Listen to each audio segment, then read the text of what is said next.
क्षणाहाची करावा विचार तरावया पार भव सिंधू नासिवंत देह जाणार सकळ आयुष्य खातो काळ सावधान संत समागम धरुणी आवडी करावी तातडी परमार्थी तुका म्हणे यह लोकीच्या व्यवहारे नका डोळे धुरे भरुणी राहो नासिवंत देह जाणार सकळ आयुष्य खातो काळ सावधान पांडुरंगा करू प्रथम पांडुरंगा करू प्रथम पांडुरंगा करू प्रथम पांडुरंगा करू प्रथम दुसरे चरणा संतांच्या चरणा संतांच्या दुसरे चरणा संतांच्या त्यांच्या कृपा तारे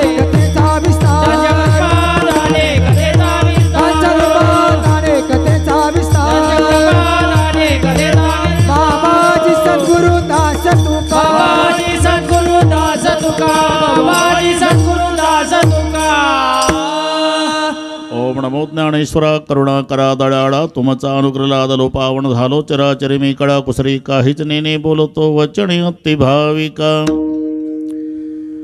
प्रथम नमन करू गणनाथ उमाशंकराची सुताचरणावरी ठेवणी माथा साष्टांगे आता दंडवत दुसरी वंदू सारजाचे चतुर्णाच्या आत्मजा वाक सिद्धी पाविजे सहजादीच्या चरणमजा दंडवत आता वंदू देव ब्राह्मण ज्यांची पुण्य पावन प्रसन्न होते श्रोते जनदया माशी दंडवत आता वंदू साधू सज्जन नित्य हृदय हरीचे ध्यान विठ्ठल नाम उच्चारत जनतया माशी दंडवत आता नमो रंग भूमिका आता नमो रंग भूमिका आता नमो रंग भूमिका आता नमो रंग भूमिका कीर्तने उभे होते लोक कीर्तने उभे होते कीर्तने उभे होते लोक कीर्तने उभे होते लोक टाळ मृदंग श्रोते देखा टाळ मृदंग श्रोते देखा टाळ मृदंग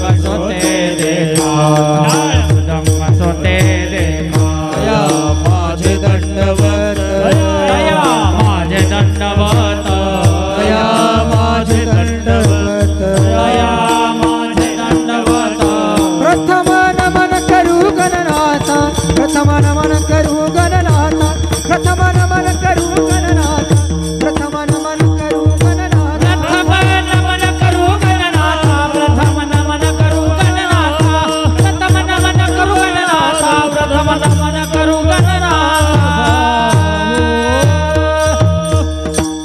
ऐसे नमन करुणी सकळ्या हरिकथा बोली बोबड्या बोला ज्ञानी म्हणून आपल्या बाळा चालवी सकळा नामा म्हणे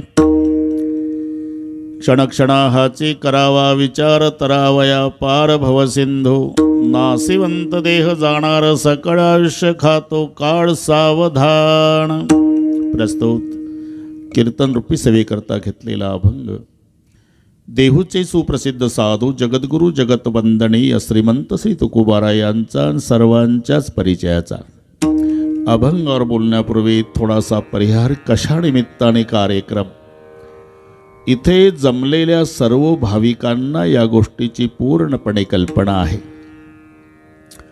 तुम्हा आम्हा सर्वांचे सुपरिचित पण आता आपल्यात नसलेले स्वर्गीय लक्ष्मणराव लहानोजी कारंडे यांच्या प्रथम पुण्यस्मरणार्थ त्यांच्या धर्मपत्नी मातोश्री जिजाबाई त्यांची दोन्ही मुलं रामदास भाऊ सुरेश भाऊ त्यांची मुलगी इंदिराबाई लक्ष्मणराव बोरकर या सर्व परिवाराच्या वतीनं आमचे बबलू महाराज यांनी दिलेलं निमंत्रण आणि म्हणून तुम्हा सर्वांच्या दर्शनाचा झालेला लाभ या संबंधाने उपस्थित सर्व महाराज मंडळी सर्व गायनाचार्य महाराज विनेकरी महाराज टाळकरी महाराज इकडचे गायनाचार्य टाळकरी बसलेल्यातले महाराज पुढचे महात्मे त्यांनाही मनोभावे वंदन करतो मृदंगाचार्य हनुमंताला रामाचा नमस्कार बरीचशी मान्यवर मंडळी, मोकटेहून आलेले डॉक्टर पाटील साहेब या भागात आल्यावर धुळ्याला ज्यांच्याकडे आमचा मुक्काम असतो ते बटू बापू चौधरी. सतीशराव गेले काय? हां ठीक आहे. पुढे बसलेली सर्व मान्यवर मंडळी, आई बहिणी, वडीलधारी मंडळी, लांबून आलेले जाणते पारमार्थिक श्रोते, कारंडे परिवाराचे नाते गोते, या सर्व गोष्टीच्या एकत्रीकरणानं अतिशय सुंदर साऊंड सिस्टीम, फक्त घाबरू नको, एक नंबर आहे.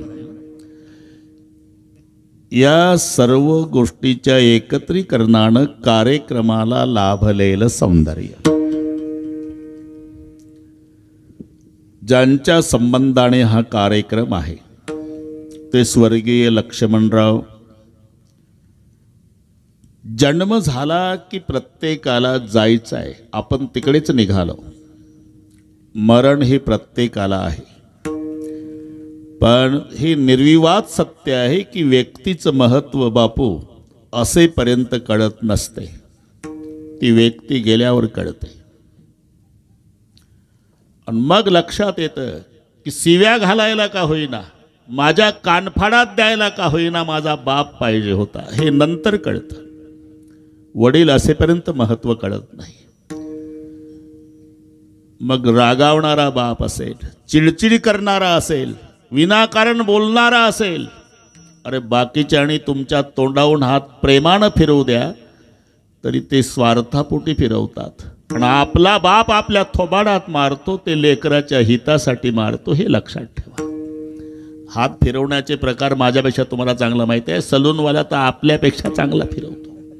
मग जाऊन स्नो पावडर लावून गालं चोळून चोळून काढतो. त्याचा उद्देश असतो थोडी घाई झाली असल्यामुळे एक दोन केस राहिले असेल तरी माझ्यावर काही केस करू नका, पुढच्या वेळेस आपल्याकडेच या. हा स्वार्थ आहे. हात फिरवण्याचे प्रकार तुम्हाला माहिती आहे, पण आपला बाप थोबाडीत मारत असेल तरी लेकराच्या कल्याणासाठी लक्षात ठेवा. आणि हे ठरलेलं आहे डॉक्टर साहेब. जेव्हा चांगले दिवस येतात, सुखाचे दिवस येतात, ज्यांनी शून्यातून हे उभं केलेलं असतं, जो अर्धपोटी राहिला बाप, फाटके कपडे घातले, स्वतः आजारी पडला, लेकरांना दवाखान्यात नेलं, गाठी गाठीचं धोत्र नेसलं, लेकराला शाळेतले ड्रेस घेऊन दिले, स्वतः अर्धपोटी राहिला आणि पोरं उपवासी ठेवले नाही, अशी जन्मभर काळजी जो बाप घेतो, बरं का बापू, तुम्हालाही अनुभव आहे. आणि जेव्हा चांगले दिवस येतात मग मुलंही म्हणतात आता आपल्या बापाला सुखात ठेवायचं. दिवस चांगले आलेले आहे, खूप कष्ट आपल्या बापाने आपल्यासाठी घेतले, आता त्याला मरेपर्यंत सुखात ठेवायचं मुलाची इच्छा असते. बंगला बांधला जातो, बापासाठी स्पेशल एसीचा रूम काढला जातो, पण तिथं बाप नाही, त्याचा फोटो लावावा लागतो. हे बऱ्याच लोकांचे अनुभव आहे. अरे आपलं कशाला घेऊन बसताय? जिथे या घटनेने देवाला सोडलं नाही तर आपली माणसाची काय कथा. एक दोनच मिनिटात सांगतो. 14 वर्षांनी वनवास संपल्यावर पहिला निरोप भरतजीला आला. हे भाऊ भाऊ सांगतो बरं का, रामदासजी, सुरेशजी, नीट ऐका. हे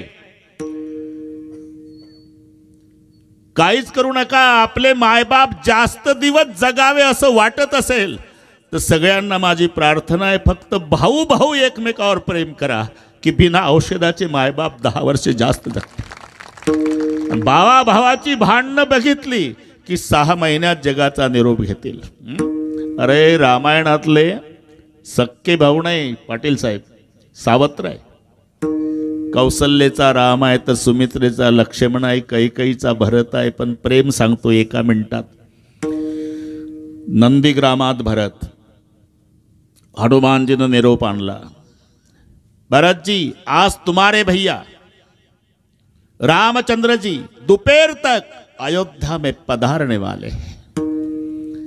एवढं ऐकलं आणि भरत भोवताल नाचला मारुती रायाच्या.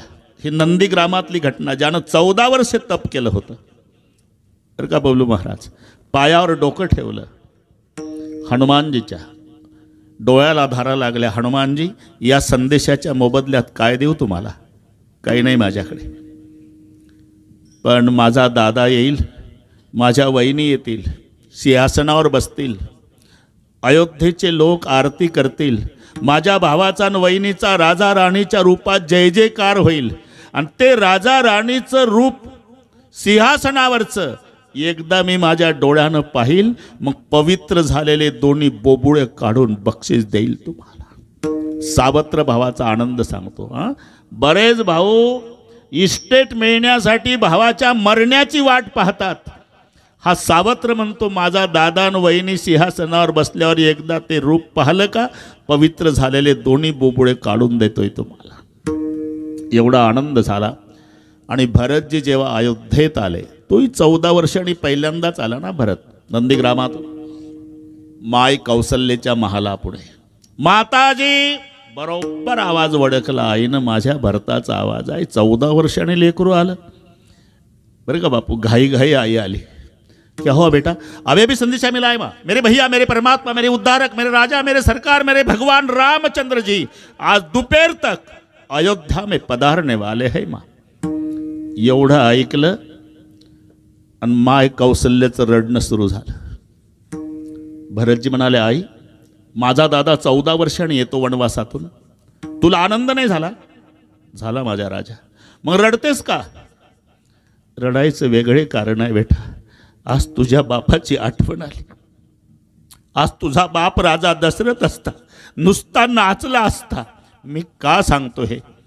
अरे उनकी बहुत इच्छा थी राम का राज तिलक देखने की, लेकिन आज तुम्हारे पिता होते तो नाचने लग जाते. आज तुम्हारे पिता दशरथ की याद आई बेटा करके रो रही. जिथं लेकाचा राज्याभिषेक बघायला देवाचा बाप नव्हता, याला तुम्ही विचार करा. प्रत्येकाच्या जीवनात ही घटना आहे. जेव्हा सुखाचे दिवस येतात ना सतेज भाऊ, तेव्हा कौतुकाची थाप निघून जाते. विठ्ठल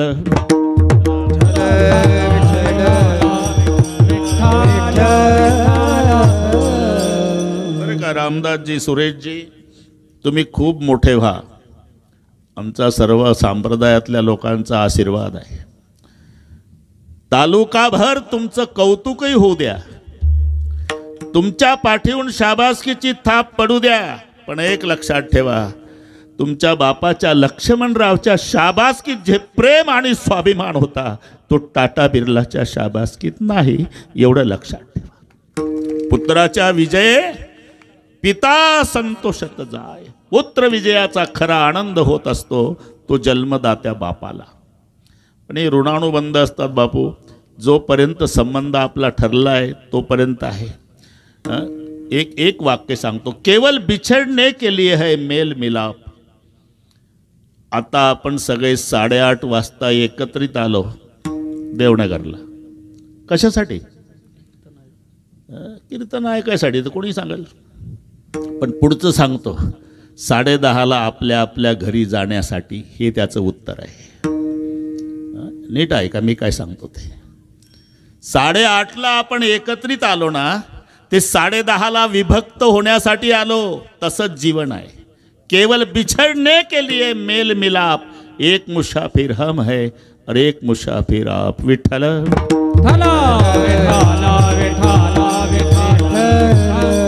आपण मुसाफिर म्हणजे प्रवासी आहोत. आणि प्रवास हा वयमानावर नसतो डॉक्टर साहेब, तिकिटावर आहे. तिकिटावर काही म्हणतील तुम्ही नागपूरहून आला.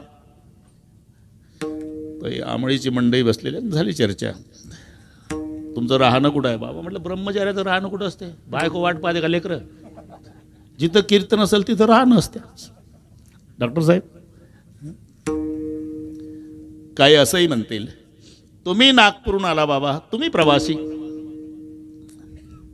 आम्ही तर देवनगरचे आहोत. नाही, आपण सगळे प्रवासी आहोत. कारण प्रवासाची व्याख्या काय आहे? प्रवास कधी संपतो? देवनगरचा माणूस साक्रीला गेला म्हणजे नाही. साक्रीहून येतो, बाथरूममध्ये फ्रेश होतो. ज्या बाकड्याहून बसून गेलं तर सकाळी तिथं दुपारी येऊन बसतं. मग बायकोला म्हणतं आण चहा, एकदाची कटकट संपली. म्हणजे सकाळी जिथून गेलं तिथं वापस आलं म्हणजे प्रवास संपला. बरोबर आहे ना? तसा आपण जिथून आलो तिथं पुन्हा जाऊ म्हणजे प्रवास संपणार आहे. सध्या आपण प्रवासी आहोत आणि प्रवास हा वयमानावर नाही तिकिटावर आहे. हे वैचित्र्य तुम्हाला माहिती आहे. 22 वर्षाचा तरणा बांड नातू मरतो, 92चा आजोबा काठी टेकत नातवाच्या प्रेत यात्रेत हजर असतो. ज्याचं धाड धाड धाड धाड प्रेत पेटतं ते जवान पोरगा आहे 22 वर्षाचं, आणि जो बाबा हुंदके देऊ देऊ रडतो तो आजोबा आहे 92चा. असं का झालं? अरे तिकीट संपलं. विठ्ठल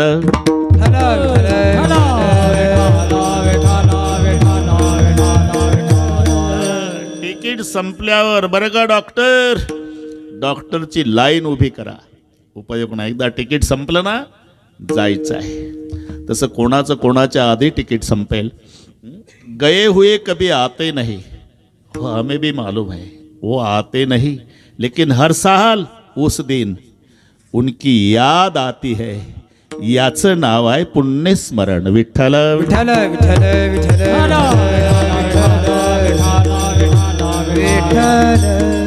आज स्वर्गीय लक्ष्मणरावजीच्या पुण्यस्मरणार्थ हा कार्यक्रम आहे. भागवा भागवी नाही काट कसर नाही.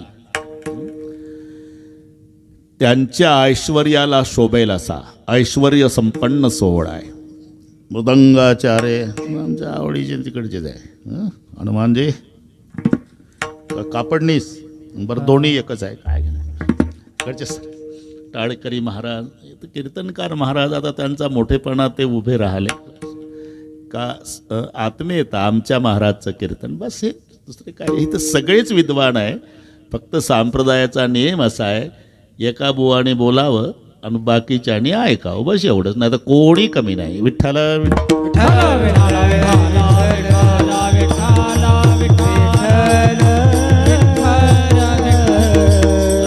सुंदर नियोजन केलं म्हणून दोन्ही बंधूला धन्यवाद देतो. त्यांच्या मातोश्रीलाही देतो. पण त्यांच्या विनंतीला मान देऊन आपण विविध क्षेत्रातून येऊन त्यांच्या कार्यक्रमाचं सौंदर्य वाढवलं. म्हणून रामदासजी, सुरेश भाऊ, जिजाबाई आणि इंदिराबाई या सर्वांच्या वतीनं तुम्हालाही धन्यवाद देतो. विठ्ठल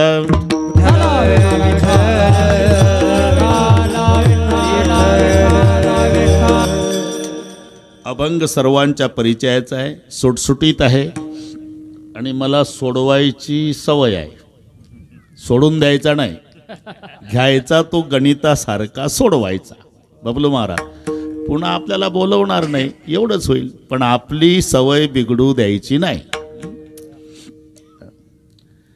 विचार सर्वांच्या परिचयाचा शब्द आहे की नाही, पण एक लक्षात घ्या फरक काय. घटना घटने के पहले किया जाता वो विचार, और घटना घटने के बाद करना पड़ता पश्चाताप. हे दोन शब्द लक्षात घ्या. पश्चाताप शब्दातच अर्थ आहे पश्चात आणि ताप, या दोन मिळून संधी झाल्यावर झाला पश्चाताप. फक्त संधीमध्ये तला त लावायचा, विग्रह केल्यावर पश्चातचा त लंगडा करायचा आणि पुढचा त पूर्ण ठेवायचा. पश्चात अधिक ताप हा झाला विग्रह. संधीत पश्चाताप. पश्चात म्हणजे नंतर, नंतर होणारा ताप, घटना घडून गेल्यानंतर होणारा ताप, याचं नाव आहे पश्चाताप.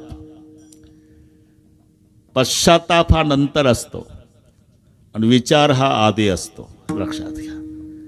त्याच्यात पुन्हा डोक्याला हात लावून करावा लागतो, त्याला म्हणतात पश्चाताप. शांत डोक्यानं केल्या जातो त्याला म्हणतात विचार. आलं ना लक्षात. आपलं गणितासारखं चाललंय सुटसुटीत. पुन्हा एक लक्षात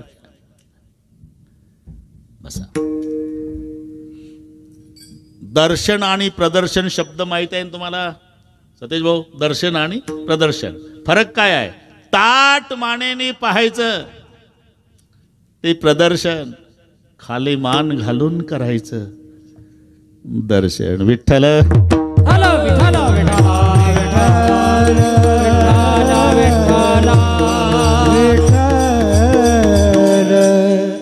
पश्चाताप घटना घडून गेल्यानंतर करावा लागतो. एका मावशीनं मुंगूस पाळला होता. कोण्या गावचं असं विचारू नका, ऐकत जा फक्त. एका मावशीने एका गावला काय बिघडलं त्याच्यावर, मुंगूस पाळला.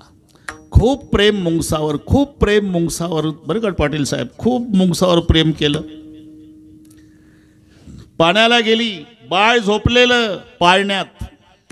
6.5 फूट लांबीचा साप आला. स्वामी जी थोड़ी देर, मोदी जी का आया होगा तो मेरा नाम बता देना कि बोलते हैं बंद करो, कारण निवडणूक आहे ना, येऊ शकते. विठ्ठल विठ्ठल पुंडरीक वरदान ज्ञानदेव भगवान ज्ञानेश्वर महाराज. बरोबर 10:30 तुम्हाला मोकळे करतो. सगळ्या महाराष्ट्राला माहिती आहे ढोक महाराज म्हणजे बिघडलेल्या घड्याळी दुरुस्त करणे. बरं, मीच उशिरा येत नाही सतीश भाऊ, कुठेही विचारा तुम्ही. नाही तर नागपूरहून निघालो सकाळी, आणि आता सकाळचं कीर्तन बीडला आहे. तुम्ही झोपा, आता आम्हीच रात्रभर जाणार, पण तरी तिथे आधीच जाणार, हे सवय आहे. म्हणून बटू पाटील म्हणतो आम्ही चौधरी, बरं जा.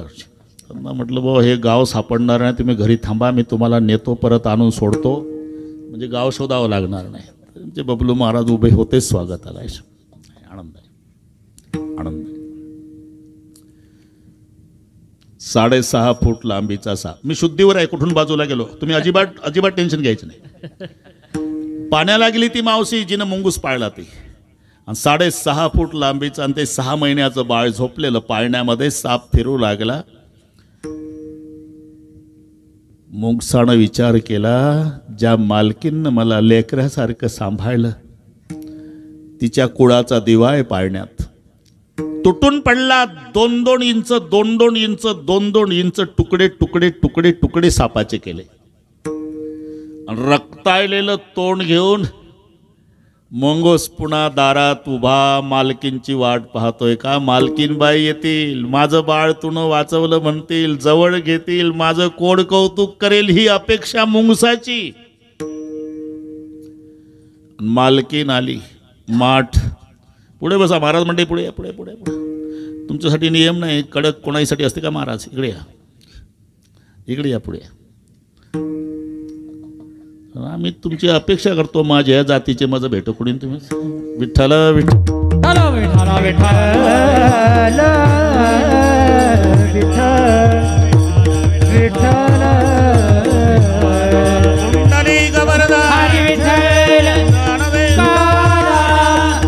भगवान. हनुमान महाराज डोक्यावर माठ घेऊन ती मावशी आली. त्या मुंगसाचं रक्ताळलेलं तोंड पाहिलं डॉक्टर. लेकरासारखा जीव लावला आणि माझ्या लेकराला चावला बैमाना, आणि ते कौतुक करेल म्हणून असं 2 पाय वर पुढं करते. काहीच विचार केला नाही. विचार आणि पश्चातापसाठी चालला नो, काहीच विचार केला नाही. भरला माठ मुंगसावर, तडफडून मेला. बरं झालं मेला म्हणली ती. माझ्या लेकराला चावला. तशीच घरात आली तर पाळण्यातल्या लेकराकडे लक्ष गेलं. गाढ झोपलेलं. अरे लेकरू झोपलेलं आहे, मग मुंगसाच्या तोंडाला रक्त कशाचं? लगेच पाळण्याखाली पाहिलं, 2-2 इंच सापाचे तुकडे तुकडे झालेले. बाहेर आली, मेल्या मुंगसाला जवळ घेऊन डोकं बदलू बदलू रडू लागली. याला म्हणतात पश्चाताप. घटना घडून गेल्यानंतर करावा लागतो तो पश्चाताप, आणि घटना घडायच्या आधी केल्या जातो त्याचं नाव आहे विचार. आणि विचाराला एवढं महत्व आहे, एवढं महत्व आहे. जगामध्ये 1 नंबरचा सुखी कोण? रामदास स्वामींनी 2 लाईनमध्ये उत्तर दिलं. तुम्हाला पाठ आहे, तुम्हाला पाठ आहे, फक्त व्याकरण लावा तिथं. जगी सर्व सुखी असा कोण आहे? खालची लाईन, विचारी मना तुची शोधून पाहे. इथे मर्म आहे. जगी सर्व सुखी असा कोण आहे? इथे प्रश्नचिन्ह द्या. विचारी मना तुची शोधून पाहे. मनाला म्हणतं का तू शोधून नाही, इथं विचारीच्या पुढे पूर्ण विराम द्या की उत्तर आलंच. जगी सर्व सुखी असा कोण आहे? विचारी. म्हणजे कोणाला विचारायचं नाही, जो जीवनामध्ये विचार करतो त्या व्यक्तीला विचारी म्हणतात. तो विचारी सुखी आहे, नाही तर मनातूच शोधून पाय. विठ्ठल बस इथपर्यंत आलो आपण. आता बरोबर लक्ष द्या, सगळे बरोबर करू आपण. सुख कशावर आहे? किती आहे ती परिस्थिती तुम्हाला सुख देऊ शकते. आहे ती परिस्थिती, फक्त विचार करायचा आहे. ज्याच्या पायात चपला आहे ना, त्यानं अनवाणी चालणाऱ्याचा विचार करायचा बापू, की लगेच सुखी झाला. देवा, तिथं बिना चपलाचं चाललं पाय पोळत, मला तुटक्या का होईना वाहना गरीबाला मिळाल्या. ज्याचं कवेलू घर आहे, मोडकं घर आहे, त्यानं बिल्डिंगवाल्याचा विचार नाही करायचा, फुटपाथवर झोपलेल्याचा. मग सकाळी पांडुरंगाचे आभार मानायचे. विठ्ठला, हे रात्रभर उघड्यावर बिना अंथरुणा पांघरुणाचं पडलं, मी कोण्या जन्मात पुण्य केलं, मोडकं का होईना गरीबाला राहायला घर दिलं, असा विचार आहे तो सुखी आहे. विचारावा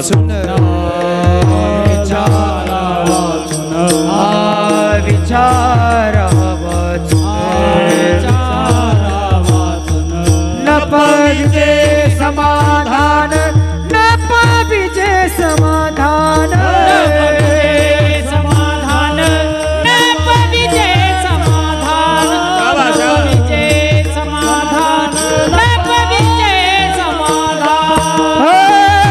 विचार वाचून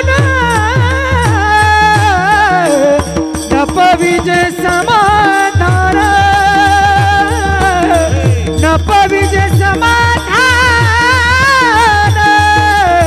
न पाहिजे समाधान. विचार वाचून न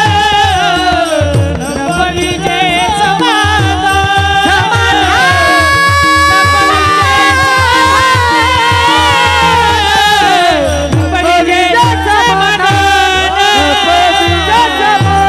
न पाहिजे समाधान, विचारा वाचून न पविजे समाधान. विचाराला जीवनात एवढं महत्व आहे. एका राजाला सवय होती बरं का, राजाला पूर्ण वाड्यामध्ये त्यानं एवढंच बोर्डे लावले होते, डॉक्टर साहेब, कोणतंही कार्य करण्यापूर्वी विचार करावा, कोणतंही कार्य करण्यापूर्वी विचार करावा, कोणतंही कार्य करण्यापूर्वी विचार करावा. बैठक रूममध्ये बोर्ड, जेवणाच्या खोलीत बोर्ड, स्वयंपाकाच्या खोलीत बोर्ड, प्रत्येक ठिकाणी तेवढाच बोर्ड. एक दिवस राजा शिकारीला गेला. दुपारची वेळ. राजाचा राजपुत्र, तोही 25 वर्षाचा तरणा बांड होता, बापासारखाच देह यष्टीनं होता. त्याचं जेवण झालं, बापाच्या पलंगावर जाऊन झोपला शाल पांघरून. दुपारी राणीचं जेवण झालं, ती तिथं वाचत बसली पलंगावर, डुलके आली, ती झोपली. माय लेकराय, जरा विचार करा, माय लेकराय, शाल पांघरून झोपला तो 25 वर्षाचा राजपुत्र आहे, आणि त्याच्या शेजारी झोपली ती 50 वर्षाची त्याची आई आहे. दुपारची वेळ, राजा शिकार करून आला, एकदम झोपण्याच्या खोलीत गेला. दृश्य पाहिलं, काय कोणाची हिंमत आहे? परपुरुषासोबत माझी राणी. मुंडकच तोडतो म्हणला. ज्या खुंटीला तलवार होती, तलवार काढली, पण खुंटीलाच बोर्ड होता, बापू, कोणतंही कार्य करण्यापूर्वी विचार करावा. म्हणला, हे शाल पांघरून आहे तर मरतंय माझ्या हातून, फक्त एकदा बघून घ्यावं कोण आहे. हातात तलवार, डाव्या हातानं शाल काढली. स्वतःचा 25 वर्षाचा एकुलता एक तरणा बांड राजपुत्र, तलवार फेकून दिली आणि बोर्ड डोक्यावर घेऊन नाचला राजा. हा बोर्ड माझ्या जीवनात नसता तर आज माझ्या कुळात दिवा लावायला वारसदार नसता. एवढं महत्त्व विचाराला आहे, आणि तो प्रत्येकाचा चाललेला आहे. जन्म झाल्यापासून मरेपर्यंत, जाग झाल्यापासून झोपी जाईपर्यंत प्रत्येक जण विचार करतो. हा विचाराचा विषय ज्याचा त्याचा वेगवेगळा असेल. तुम्हाला काय वाटतं, इथं कीर्तनाला आलं म्हणजे विचार बंद आहे का? काय काय येतात ना इथं विचार करतात की कुलूप लावलं